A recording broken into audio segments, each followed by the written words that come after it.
This is a demonstration of how I repaired a worn switch on my Black & Decker model LSTE525 trimmer with 3M molding tape. And the problem that I had was that when I pushed down the button and pulled back on the trigger, the trimmer would not turn on at all. I made these repairs about a year ago.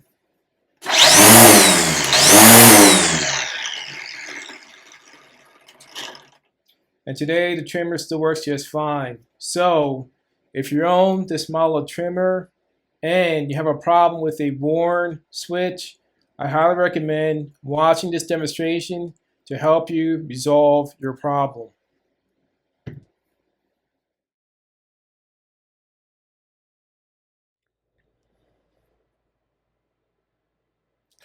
Now that the trimmer is open, there are 4 basic parts for this repair.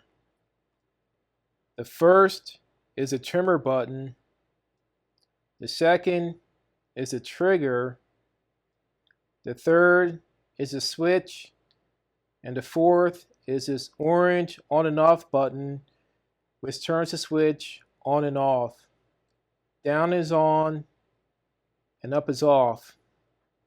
The reason why the trimmer wasn't turning on was because this orange switch button is worn at the top, and the trigger is also worn at the top.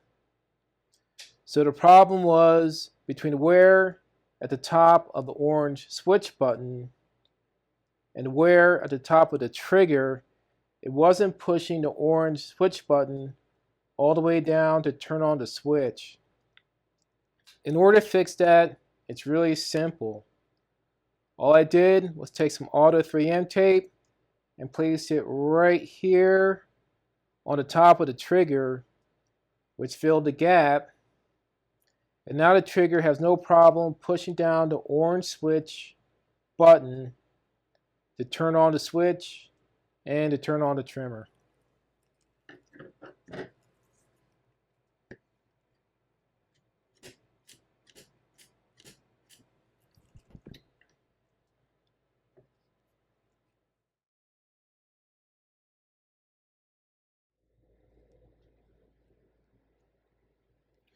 For this demonstration, I'll be using an impact driver, a bit extension, a 15 Torx bit, a utility knife, 3M auto molding tape, a pair of scissors to cut the molding tape, and a small container to hold the screws.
Thanks for watching. And once again, if you found this information to be useful or helpful, please consider subscribing to this channel. Thank you.